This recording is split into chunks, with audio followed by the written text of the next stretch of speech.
Al norte de Tamaulipas en sus fronteras encontramos la ciudad de Nuevo Laredo, la cual es conocida por el gran paso de mercancías que cruzan diariamente. Pero esta pequeña ciudad guarda secretos muy interesantes y turbios. Bienvenidos al iceberg de Nuevo Laredo, que estará dividido en 4 niveles, empezando de lo más tranquilo hasta lo más turbio. Sin muchas vueltas, empecemos con el iceberg. Nivel 1. Fundación de Nuevo Laredo. Nuestra historia comienza en la década de 1750, cuando la corona española buscaba consolidar su dominio en el noreste de la Nueva España.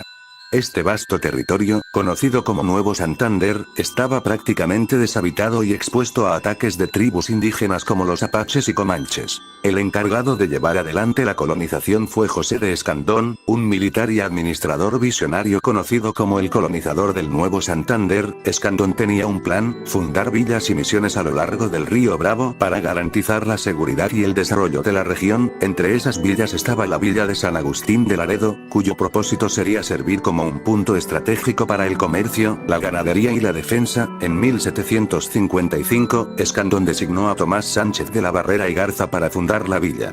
Tomás Sánchez nació en Villa de Santiago, Nuevo León, en 1709, era un militar y ranchero con experiencia en la vida de frontera, lo que lo hacía ideal para liderar este proyecto en un territorio inhóspito y peligroso. Sánchez llegó al sitio que hoy conocemos como Nuevo Laredo acompañado de 3 familias, alrededor de 15 personas en total. El lugar fue elegido cuidadosamente, por su ubicación estratégica a orillas del río Bravo, un punto clave para la agricultura, la ganadería y el comercio, además de ser una barrera natural contra posibles ataques. El 15 de mayo de 1755, Tomás Sánchez de la Barrera fundó oficialmente la villa de San Agustín de Laredo, nombrándola en honor a San Agustín, su santo patrono, y en homenaje a la ciudad de Laredo en Cantabria, España. Ahora cada 15 de mayo, se celebra el aniversario de la fundación de Nuevo Laredo con eventos culturales y ceremonias. Significado de Laredo. El origen de la palabra Laredo es hoy en día incierto, existiendo diversas teorías. La más conocida afirma que proviene de la palabra latina glaretum, que significa arenal, lugar con rocas. Otra opinión afirma que Laredo significa en idioma euskaro dehesas o pastorajes templados, suaves, hermosos. La aduana más importante. La aduana de Nuevo Laredo es, sin exagerar, la más activa de toda América Latina. Según datos recientes, cerca del 40% del comercio terrestre entre México y Estados Unidos pasa por Nuevo Laredo. Esto incluye una enorme cantidad de productos, desde electrónicos y maquinaria hasta alimentos y vehículos. Todos estos bienes cruzan por el Puente Internacional del Comercio Mundial, conocido como el Puente 3, que está diseñado específicamente para el transporte de carga. Este puente maneja más de 12.000 camiones diarios, una cifra impresionante que refleja su importancia. Aumentando aún más de 12.000 camiones cruzan diariamente por los puentes internacionales de Nuevo Laredo. Casi 5 millones de camiones al año transitan entre ambos países a través de esta ciudad. En términos de valor, el comercio que pasa por Nuevo Laredo representa más de 250.000 millones de dólares anuales. Para ponerlo en perspectiva, esto equivale a una parte significativa del comercio total entre México y Estados Unidos, que ronda los 700.000 millones de dólares al año. Mejor gobernador de Nuevo Laredo. Santiago Mauro Belden nació el 21 de noviembre de 1844 en la ciudad de Monterrey, Nuevo León. Su vida y obra estuvieron marcadas por un profundo compromiso con el desarrollo y progreso de las ciudades que habitó. A lo largo de su vida, Belden dejó una huella significativa en la historia de Nuevo Laredo, donde se convirtió en presidente municipal en el último tramo del siglo XIX. En algún momento, Belden se trasladó a Nuevo Laredo, donde se desarrolló en lo que entonces era la calle Hombres Libres, hoy conocida como calle Belden. En honor a él, su carrera en la construcción lo llevó a ser una figura clave en el crecimiento de la ciudad, un crecimiento que no solo se reflejó en su arquitectura, sino también en la mejora de la calidad de vida de los ciudadanos. Durante su gestión como presidente municipal entre 1889 y 1890, Belden impulsó varios proyectos de infraestructura fundamental. Uno de sus logros más importantes fue la introducción del alumbrado público en la ciudad, una calidad de vida nocturna para los habitantes. Además, bajo su liderazgo, se construyó el Puente Internacional Porfirio Díaz, una obra clave que conectó a México con Estados Unidos, facilitando el comercio y la comunicación entre ambos países. Un logro significativo en una época en la que la conectividad internacional aún era un desafío. La vida de Santiago Mauro Belden fue interrumpida de manera trágica. El 16 de septiembre de 1892, mientras aún ejercía como presidente municipal, Belden falleció. Fue sepultado en el Panteón Municipal de Nuevo Laredo, donde se le erigió un monumento, que incluía una columna de mármol como símbolo de la interrupción de su vida y obra. En 1903, sus restos fueron trasladados al Panteón del Carmen, en Monterrey, donde fueron depositados en la cripta familiar, alejados de la ciudad que ayudó a construir. Escena de Terminator Dark Fate. En la película Terminator Dark Fate hay una escena donde se ve por unos segundos la ciudad de Nuevo Laredo junto a la ciudad Laredo, Texas. A pesar de no tener alguna relevancia, se me hizo curioso este dato. India María Escenas. En la película de la India María llamada Omniste Pancho, esta viaja a Nuevo Laredo mostrando varias escenas de la ciudad e incluso del Puente 1, allá de los años 80, que por cierto es considerada una de las mejores películas de comedia de México. Doblaje de Elsa. El doblaje de Elsa de la película Frozen fue hecho por la actriz Carmen Sarai, que nació en Nuevo Laredo. Aunque este no es el único proyecto de esta actriz de doblaje, también ha dado voz a Kit de la serie Ciudad de Árbol, Gata Ladrona de los Storybots, Perla de Jaque y Los Piratas del País de Nunca Jamás, solo por mencionar algunos doblajes, ya que también ha tenido papeles actorales como en novelas que se encuentran Rubí, Rebelde, Como dice el dicho, La Rosa de Guadalupe, Décadas y demás papeles. Y para acabar, en el 2020 se convirtió en la primera actriz de doblaje de Latinoamérica en realizar una presentación en los Oscar. La misma consistió en interpretar la canción Into the Unknown, junto a Idina Menzel, voz original de Elsa, y la cantante Aurora, en compañía de las voces de Elsa en diferentes idiomas. Sin dudas un orgullo neolaredense. Túneles de Nuevo Laredo. En los últimos años, las redes sociales han revivido las historias sobre túneles subterráneos en Nuevo Laredo. Se dice que estos pasajes conectaban edificios históricos, casas adineradas y hasta iglesias, permitiendo un tránsito seguro y discreto en tiempos de conflicto. Usuarios en redes han señalado ubicaciones específicas. Por ejemplo, se habla de un túnel que conectaba el antiguo Banco Longoria con el restaurante Victoria 3020, o incluso de pasajes en la colonia Madero, donde se dice que algunas residencias tienen subterráneos extensos. En la avenida Guerrero, todavía se menciona la existencia de túneles deteriorados, pero quizás el relato más interesante es el de un supuesto pasadizo que iba desde una casa en la esquina de Pino Suárez y Corona hasta el río Bravo. Estas teorías sugieren que los túneles fueron construidos como rutas de escape durante la Revolución Mexicana, permitiendo a las familias adineradas huir rápidamente a iglesias o lugares seguros. Aunque no hay evidencia concreta en internet ni en registros oficiales, la persistencia de estas historias y los detalles aportados por los locales generan intriga. Podría haber algo, por supuesto. No todos toman estas historias en serio, algunos ven los relatos como bromas o exageraciones. Sin embargo, otros creen firmemente en la existencia de estos pasajes y en su importancia histórica. La idea de túneles subterráneos no es nueva en México. Muchas ciudades tienen historias similares que alimentan la imaginación colectiva, pero en el caso de Nuevo Laredo, estos relatos no solo hablan de un pasado lleno de misterio, sino también de una ciudad con una historia que sigue viva bajo la superficie. ¿Tú qué opinas? ¿Crees que los túneles secretos de Nuevo Laredo son reales, o son solo un mito urbano? Déjanos tu opinión en los comentarios. Bravos de Nuevo Laredo.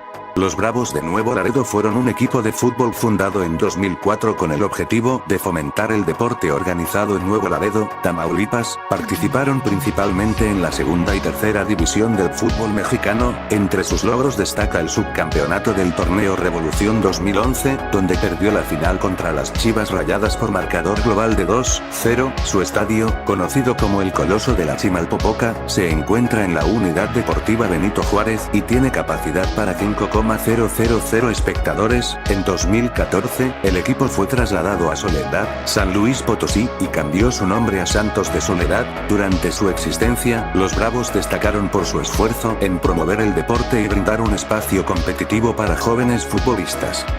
Sin lugares que visitar. A pesar de ser una ciudad con más de 474.000 de población, no hay mucho a donde visitar. Si le preguntas a cualquier habitante, dirán que es un buen lugar para venir a trabajar, pero para salir a pasear si no tienes visa para cruzar a Laredo, Texas, entonces no es recomendable venir, ya que esta ciudad solo te ofrece la avenida Guerrero, el centro comercial Paseo Reforma, el único zoológico que tienen, y los parques como el de la Viveros o el de la Mendoza y tal vez una que otra pulga. Estos Esto se debe ya que el gobierno considera la ciudad de Nuevo como una ciudad de paso, por eso no ven la necesidad de invertir mucho en centros comerciales o cualquier otro medio de entretenimiento. El soldado enamorado.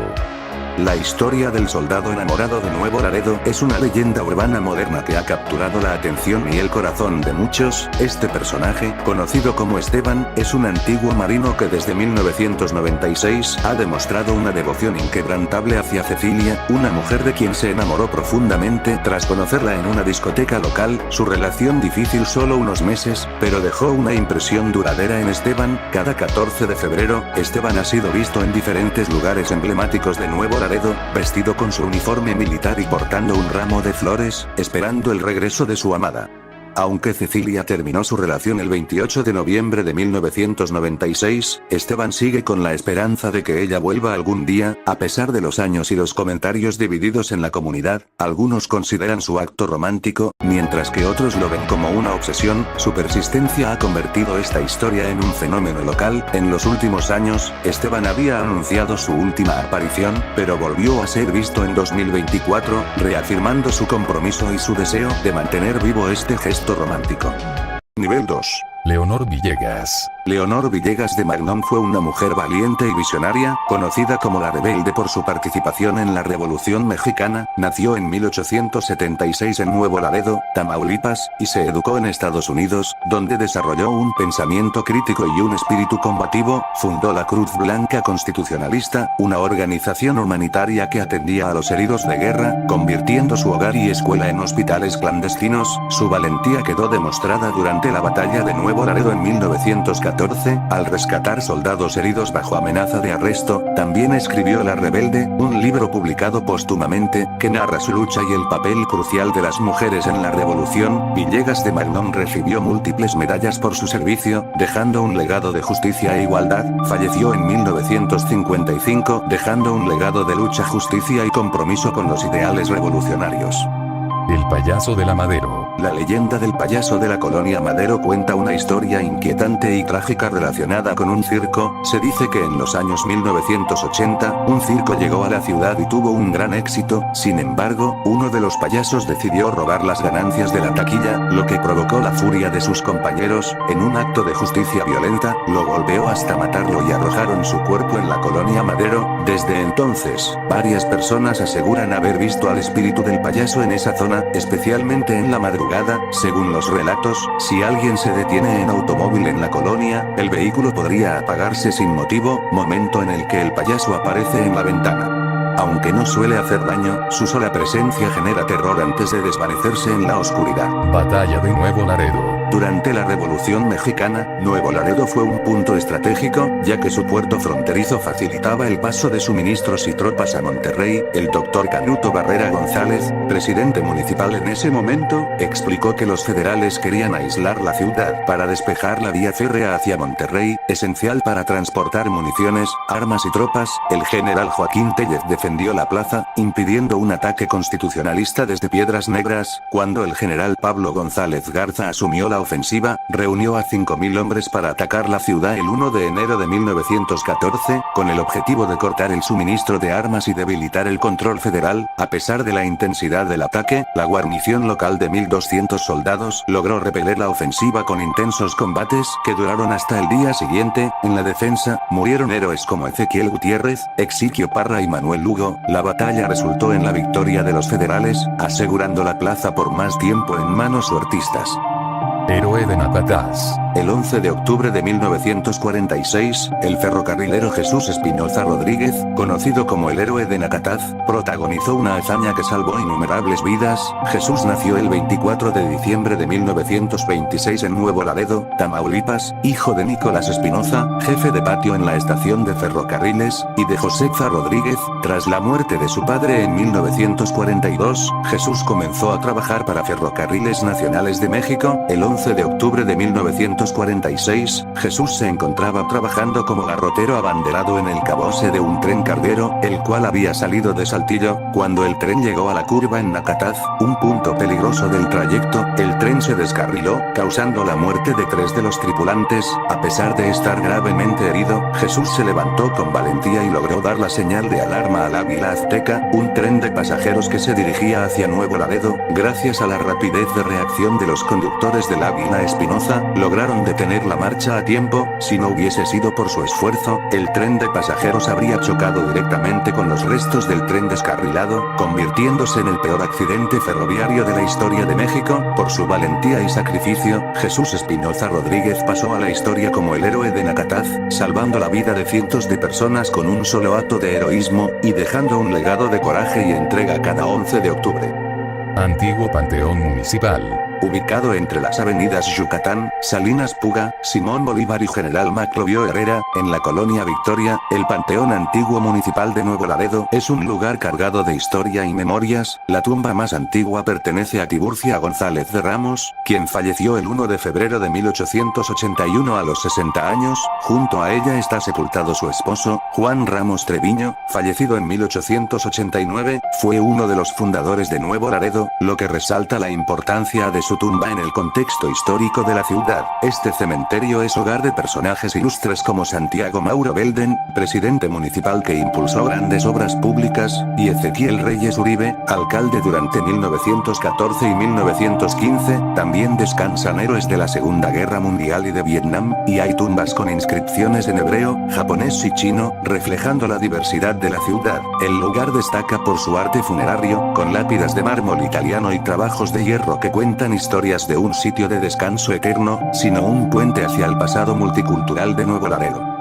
Antigua Mantequera. La Mantequera de Nuevo Laredo abrió en 1962, siendo un importante centro de producción. Durante sus primeros años, cerca de 400 empleados se congregaban cada mañana esperando ser seleccionados para el trabajo. La planta pasó de ser propiedad de la familia Longoria al control del gobierno y luego a la iniciativa privada. Cerró en 1994 debido a la falta de rentabilidad. A pesar de su cierre, muchos aún recuerdan el característico olor industrial de la hidrogenadora y la nostalgia por los días de su funcionamiento. La Casona del Canal 2. La Casona del Canal 2, ubicada en los terrenos del antiguo Canal 2 de Nuevo Laredo, es uno de los sitios más emblemáticos de la ciudad. Debido a su historia y las leyendas que la rodean, la construcción de esta mansión comenzó en los años 50 bajo la dirección de Rafael Tijerina Carranza, descendiente de Venustiano Carranza y propietario del canal. Lamentablemente, Rafael falleció antes de que la mansión pudiera ser terminada, dejando la obra inconclusa y abandonada desde entonces. El lugar, conocido por sus amplias áreas bardeadas y un diseño arquitectónico ambicioso, incluido un cielo planeado de cristal que nunca se instaló, ha sido escenario de mitos urbanos. Con el paso de los años, las ruinas se deterioraron y se convirtieron en refugio para personas en situación de calle, lugar de reuniones juveniles y un espacio popular para fiestas de Halloween en el pasado. Entre los elementos más destacados están las columnas blancas, los portales elaborados y un árbol que creció en el centro de la estructura. Las leyendas incluyen rumores de prácticas de brujería, rituales satánicos y un hombre asesinó a su novia en la propiedad, cuyo espíritu ahora rondaría el lugar. También se han reportado supuestos avistamientos paranormales, aunque muchos visitantes han señalado que lo único que se percibe son los sonidos del entorno natural y urbano circundante. Hoy, la casona permanece abandonada y cubierta de grafitis, basura y vegetación que reclama el espacio, pero sigue siendo un icono de misterio y curiosidad para la comunidad. Siempre con la patria. El lema Siempre con la patria de Nuevo Laredo tiene su origen en los eventos posteriores al Tratado de Guadalupe Hidalgo de 1848, que dividió la villa de Laredo en dos partes. Tras la firma del tratado, la ciudad quedó dividida por el río Bravo, con la parte norte pasando a formar parte de Estados Unidos, y la parte sur quedando en territorio mexicano. Un grupo de 17 familias profundamente identificadas con su herencia mexicana, decidió quedarse al sur del río, formando lo que hoy conocemos como Nuevo Laredo. Estas familias, con un fuerte sentido patriótico, incluso exhumaron a sus difuntos para trasladarlos al lado mexicano, con el deseo de seguir siendo parte de México. De ahí surgió el lema Siempre con la patria, como símbolo de su lealtad y amor por México, a pesar de la nueva frontera política.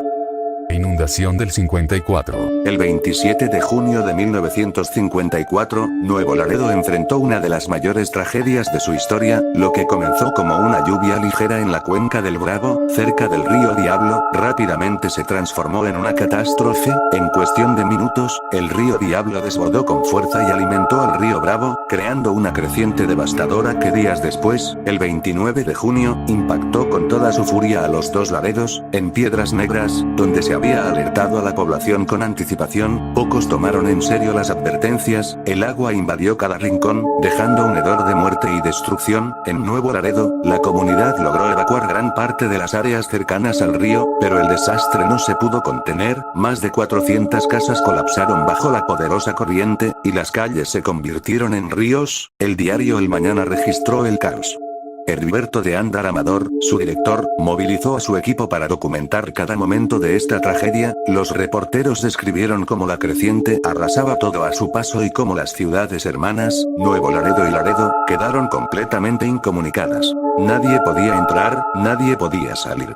Ramiro Herrera, un residente, recordó años después el terror de ver el agua devorar su entorno, mientras el sonido de helicópteros y aviones llenaba el aire. La situación llegó a un punto crítico cuando las autoridades decidieron volar el puente internacional de Arcos, cuya estructura comenzaba a ceder. La explosión estremeció a la comunidad, pero permitió que la creciente retomara su curso y evitara mayores daños en la ciudad. Sin embargo, el saldo fue devastador. Más de 250 personas perdieron la vida, miles quedaron sin hogar, y el olor de lodo y muerte impregnó cada rincón. La inundación de 1954 no solo cambió el paisaje de Nuevo Laredo, sino también la vida de sus habitantes, dejando un legado de dolor y resiliencia en la historia de la ciudad.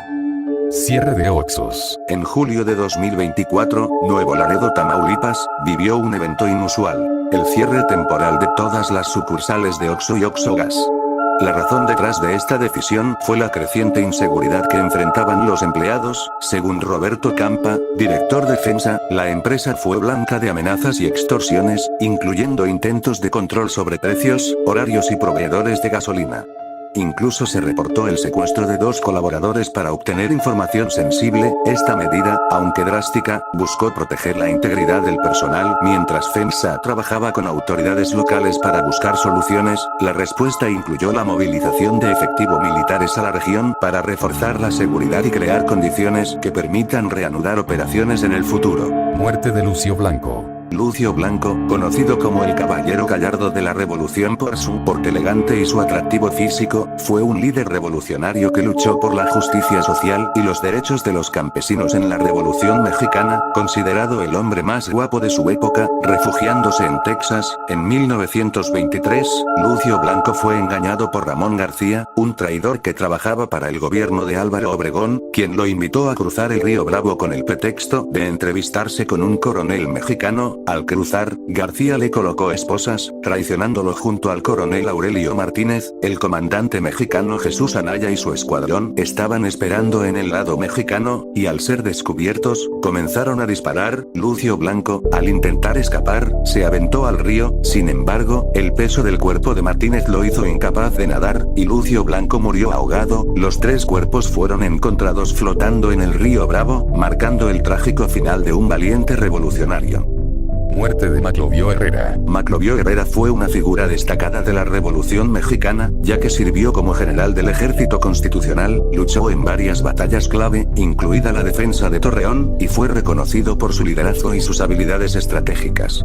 Sin embargo, su muerte se produjo debido a un trágico error. En abril de 1915, Herrera se encontraba cerca de Nuevo Laredo, cuando por error se convirtió en víctima de fuego amigo. Debido a una confusión con sus propias fuerzas, había ordenado a sus tropas que se distinguieran con brazaletes anaranjados y una estrella blanca en sus estandartes para evitar tales percances. Sin embargo, un tren de reconocimiento bajo su mando todavía ondeaba la bandera nacional, lo que provocó que sus tropas dispararan contra él. Tratando de evitar más conflictos, se dirigió hacia el tren para detener el ataque, pero sus propios hombres le dispararon fatalmente en el pecho. Este desafortunado incidente marcó el final de su vida y su liderazgo. Penal de la Loma. El Penal de la Loma fue una prisión infame que operó durante 52 años, acumulando historias de abusos, motines y personajes célebres tras sus muros. Diseñada inicialmente para albergar a 250 reclusos, la sobrepoblación llegó a superar los 1.300 internos, lo que agravó las condiciones de vida y propició conflictos constantes. Entre sus prisioneros hubo criminales famosos y figuras controvertidas, lo que incrementó la notoriedad del lugar. A pesar de su sombría reputación, el penal se convirtió en un ícono cultural, apareciendo en canciones, películas y leyendas urbanas. Algunas áreas, como la sección Longoria, ofrecían celdas con lujos inimaginables para quienes podían pagarlo, mientras que la mayoría de los internos vivían en condiciones insalubres y sobrepobladas. También fue escenario de fugas espectaculares y enfrentamientos violentos, consolidando su lugar en la memoria de la ciudad. El penal fue demolido en 2023 tras décadas de controversias, con la intención de convertir el terreno en un espacio público. La implosión de sus instalaciones marcó el fin de una era para Nuevo Laredo, pero al Penal de la Loma siguen vivos en el imaginario colectivo.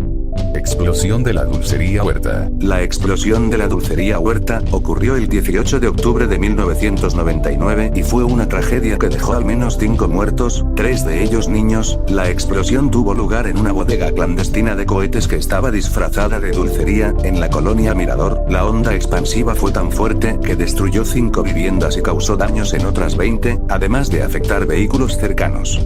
La detonación se escuchó a más de 1 kilómetro de distancia, lo que mostró la magnitud de la tragedia. Los cohetes almacenados eran de origen mexicano y estadounidense, y la policía encontró varias bolsas con explosivos no detonados. El dueño de la bodega, Fermín Huerta, fue detenido y admitió que tenía otros 2 locales de similares características donde almacenaba más cohetes. La explosión también causó daños significativos a la infraestructura del área, y los bomberos de Nuevo Laredo y Laredo, Texas, trabajaron en el combate al incendio posterior.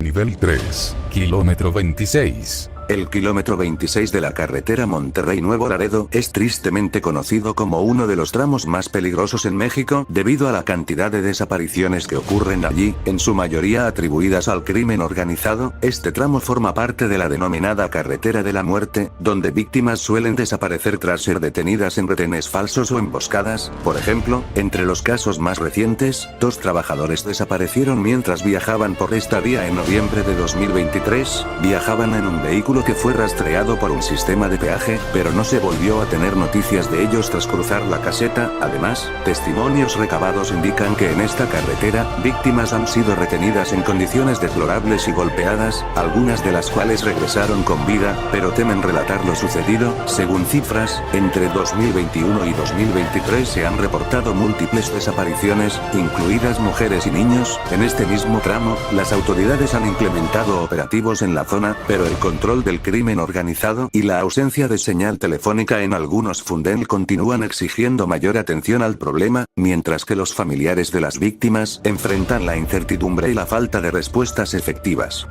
Coche bomba. El 29 de junio de 2012, un coche bomba explotó frente a la presidencia municipal. El vehículo, una camioneta Ford Ranger color gris, contenía explosivos que detonaron alrededor de las 11:15 am, dejando 7 personas heridas, todas con lesiones no graves. La explosión causó daños significativos en la fachada del edificio municipal y en 11 vehículos estacionados cerca del lugar. Tras el incidente, las autoridades evacuaron el edificio para garantizar la seguridad de los empleados. Elementos de la Secretaría de la Defensa Nacional, Policía Federal y Protección Civil acudieron para acordonar el área y brindar apoyo. El gobierno estatal condenó el ataque, atribuido a la violencia entre grupos criminales en la región, y reforzó los operativos de seguridad en la ciudad. Tormenta y granizo 2021.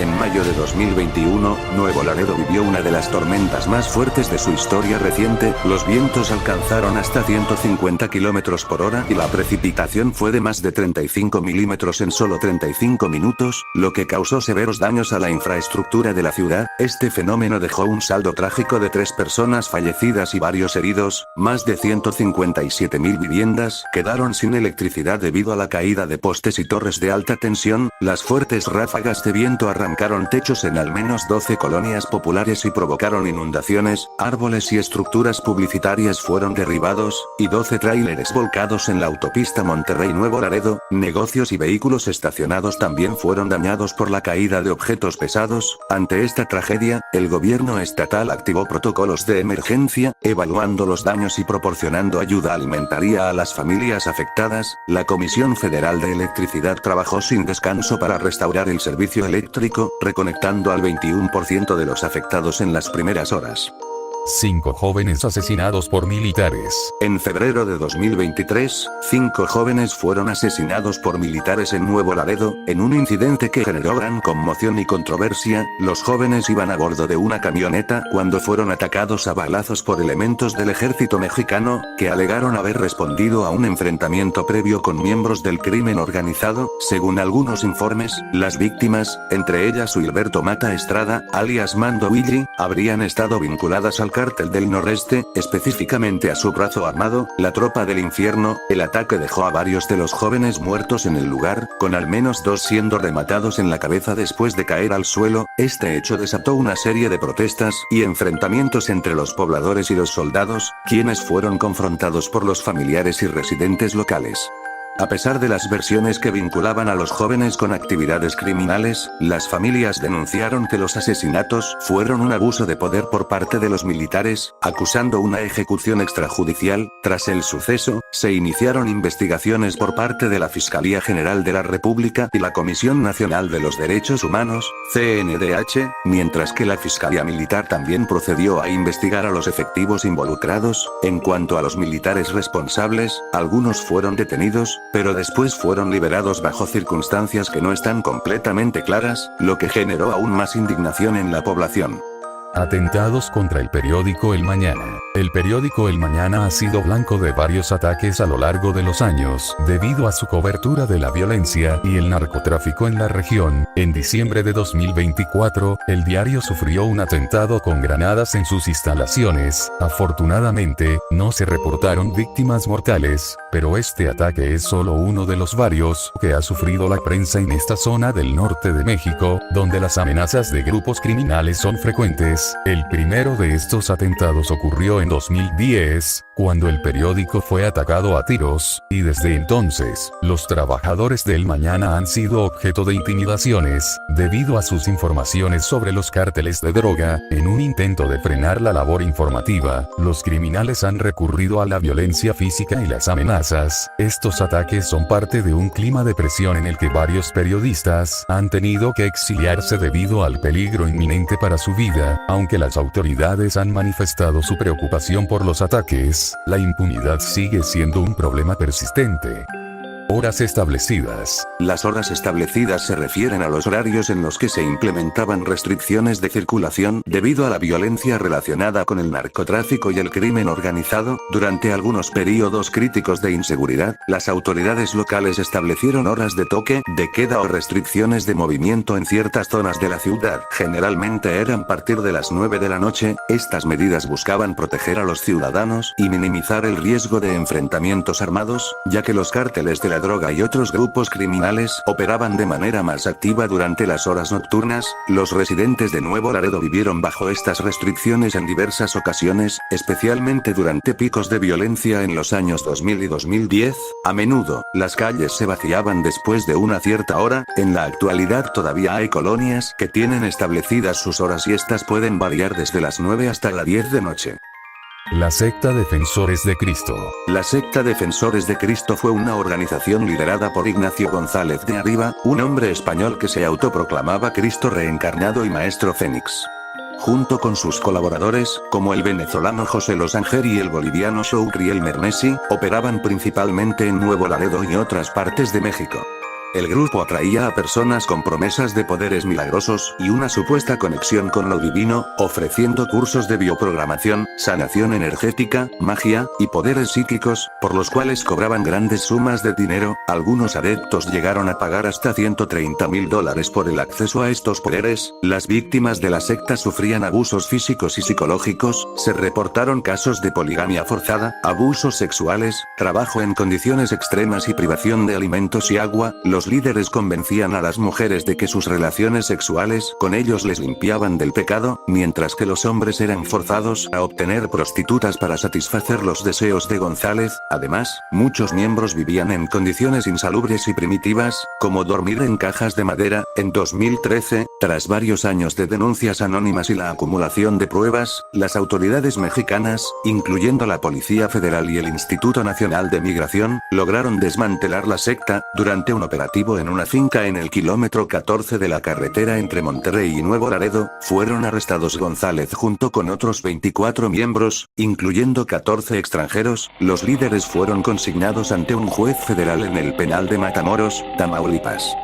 Enrique Rivas. Enrique Rivas Cuellar, exalcalde de Nuevo Laredo, enfrenta múltiples acusaciones por corrupción durante su administración. 2016-2021, la Fiscalía Especializada en Combate a la Corrupción encontró pruebas que lo vinculan con el uso ilícito de atribuciones y facultades, así como con irregularidades que generaron un daño al erario público por al menos 55 millones de pesos. Uno de los casos más destacados fue la compra con sobreprecio de un inmueble para el municipio. Por estas acciones, se ha solicitado una pena de 14 años de prisión. Además, se le acusó de ocultar gastos en publicidad oficial en 2021, los cuales no fueron registrados en los portales de transparencia, violando normas de rendición de cuentas. También bloqueó proyectos industriales importantes, como el desarrollo de un parque industrial, retrasando el progreso económico de la ciudad. Actualmente, se han implementado medidas cautelares, como la prohibición de salir del país, y su proceso judicial sigue avanzando.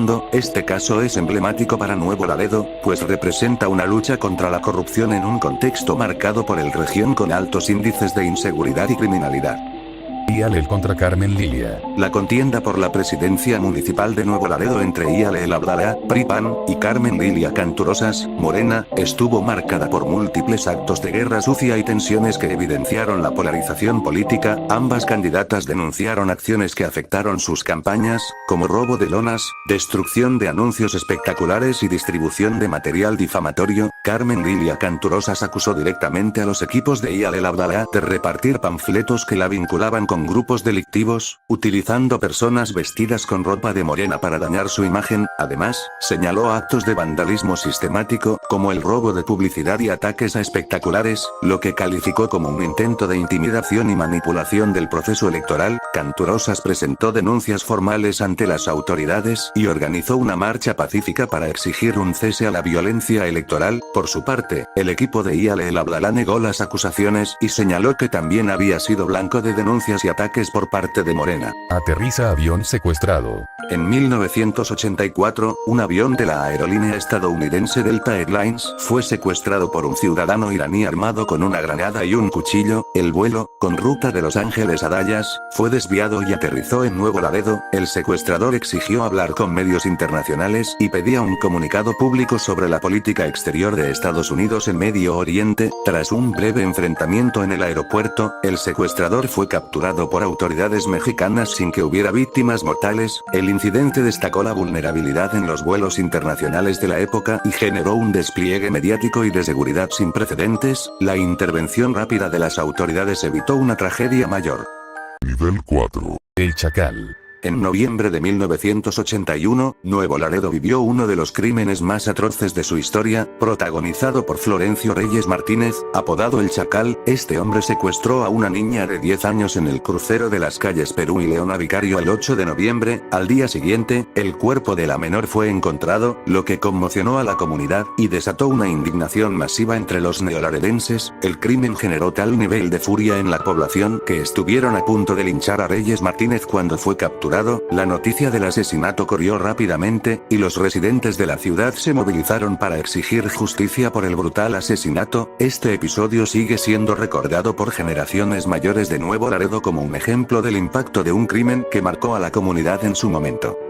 Incendio del mercado Maclovio. El 24 de diciembre de 1980 en plena Nochebuena, una explosión de fuegos artificiales, provocada por un cohete mal manejado en un local de abarrotes, desató un fuego incontrolable que consumió por completo el mercado. La tragedia no solo dejó pérdidas materiales, sino también humanas. El velador del mercado fue la única víctima fatal confirmada, quedó atrapado tras unas rejas que solo abrían desde afuera, sin posibilidad de escapar de las llamas que devoraron el lugar. Su muerte marcó profundamente a la comunidad. Mientras tanto, los bomberos lucharon contra el incendio, pero los hidrantes cercanos no tenían agua, complicando su labor. El fuego, visible desde kilómetros, interrumpió las festividades de miles de familias que, entre explosiones y humo, vivieron una Nochebuena marcada por el luto y la incertidumbre. Aunque el mercado fue reconstruido en 1985, la memoria de esa fatídica noche sigue viva entre los neolaredenses. Enciendan Nuevo Laredo. El 24 de abril de 1914 se vivió uno de los episodios más devastadores de su historia durante la Revolución Mexicana. Los huertistas, al verse derrotados por los carrancistas y en medio del caos, decidieron incendiar la ciudad. Queman la estación de ferrocarril, hecha de madera, la aduana, la presidencia municipal, el consulado americano e incluso apedrean y destruyen casas de carrancistas. La orden de quemen Laredo llegó desde la Ciudad de México. Sin embargo, según las memorias de Isidro Vizcaya Canales, la orden probablemente se refería a Laredo, Texas, en represalia porque los norteamericanos habían tomado Veracruz en apoyo a Carranza, pero ya sea por confusión o intención, los generales huertistas Quintana y Guardiola dirigieron la destrucción contra Nuevo Laredo. Los mandos federales caminaban por las calles, decidiendo qué edificios debían ser quemados, señalaban fincas y molinos diciendo esta quémenla. La destrucción arrasó con estructuras clave como el Palacio Municipal, ubicado en la Plaza Juárez, fueron incendiados. Captura del Nuevo. El 13 de marzo de 2022, fuerzas del ejército mexicano capturaron en Nuevo Laredo a Juan Gerardo Treviño Chávez, alias El Huevo, líder del Cártel del Noreste, CDN. Esta organización es una escisión de los Zetas, conocida por su violencia en el noreste de México. La detención de Treviño Chávez, quien también lideraba el brazo armado del CDN, la Tropa del Infierno, provocó una violenta reacción por parte de sus seguidores. Durante la madrugada del 14 de marzo, se registraron enfrentamientos, bloqueos y quema de vehículos en diversos puntos de Nuevo Laredo, sembrando el pánico entre la población. Tras su captura, El Huevo fue deportado a Estados Unidos, donde enfrenta cargos por conspiración para tráfico de drogas y lavado de dinero. Su detención representa un golpe significativo para el Cártel del Noreste, aunque expertos señalan que podría generar una reconfiguración de las dinámicas delictivas en la región. Fundación del CDN. El Cártel del Noreste, CDN, es una organización criminal mexicana que surgió alrededor de 2015 como una escisión del debilitado Cártel de los Zetas, tras la captura de líderes clave de los Zetas, como Miguel Ángel Treviño Morales, alias Z40, y su hermano Omar Treviño Morales, alias Z42. La estructura del cártel se fragmentó, dando lugar a facciones rivales. El CDN se estableció principalmente en el noreste de México, especialmente en el estado de Tamaulipas, con su centro de operaciones en Nuevo Laredo. Bajo el liderazgo de Juan Francisco Treviño Chávez, alias Kiko Treviño, el CDN adoptó una estructura organizativa que eliminó el concepto tradicional de jefe de plaza. En su lugar, Treviño Chávez designó comandantes para zonas más pequeñas, como sectores de una ciudad o colonias específicas, manteniendo rangos basados en la disciplina militar característica de los Zetas. El CDN es conocido por su extrema violencia y por mantener conflictos constantes con otros grupos criminales. Lidia Iris. El 12 de octubre de 2024, fue escenario de una tragedia que conmovió a la comunidad, la muerte de Lidia Iris Fuentes Galván, una niña de 8 años, durante un enfrentamiento entre fuerzas de seguridad y presuntos delincuentes. El vehículo en el que viajaba Lidia Iris quedó atrapado en medio del tiroteo. Al intentar refugiarse bajo el automóvil, la niña fue alcanzada por una bala, perdiendo la vida en el acto. Este incidente resalta la creciente violencia en la región y la vulnerabilidad de los civiles en medio de los enfrentamientos entre las fuerzas del orden y los grupos criminales. Familiares y amigos de Lidia Iris expresaron su dolor y exigieron justicia, subrayando la necesidad de medidas más efectivas para proteger a la población civil en situaciones de conflicto. La muerte de Lidia Iris es un recordatorio de la urgencia de implementar estrategias de seguridad que prioricen la protección de los inocentes y minimicen los riesgos para la población civil en medio de los enfrentamientos armados. Corran o aquí los matamos. El 28 de febrero de 2023, fue escenario de un ataque armado que conmocionó al país. Luis Adán Rodríguez Santiago conducía una Chevrolet Tahoe junto a su pareja Miriam Mariana Flores, de 15 años y con 8 meses de embarazo, además de 3 acompañantes. Su trayecto hacia un convivio fue interrumpido por una camioneta de la Guardia Nacional que comenzó a seguirlos. A la altura del kilómetro 9 del libramiento vial Mex II, la unidad castrense abrió fuego. Luis intentó evadir los disparos, pero perdió el control y chocó contra un muro de contención.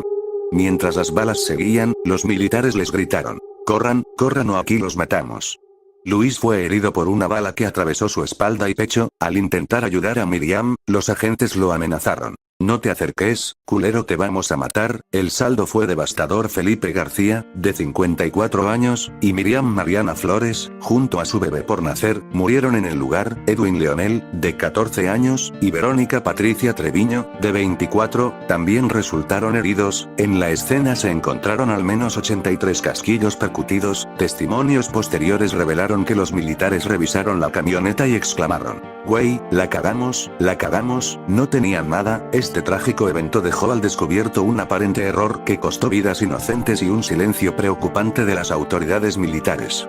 Linchan a violador. En la colonia Colorines, un grupo de personas linchó hasta matar a un hombre, tras acusarlo de robar a una menor de 4 años para abusar sexualmente de ella. Los hechos fueron captados en video y en el mismo se ve como un grupo de personas le propinan una serie de patadas al hombre que yacía en el piso. Mientras el sujeto permanece inconsciente en el piso, continúan pateándolo mientras discuten si deben entregarlo a las autoridades o trasladarlo a otro lugar para impedir que sea rescatado. 6 horas después de los hechos, el sujeto falleció en el Hospital General, tras ser rescatado por la policía. Sin embargo, el occiso no ha sido identificado porque no portaba ningún documento. De acuerdo con el diario local El Mañana, personal de la agencia del Ministerio Público confirmó que la menor sí fue víctima de un ataque sexual y que permanecerá internada en el Hospital General.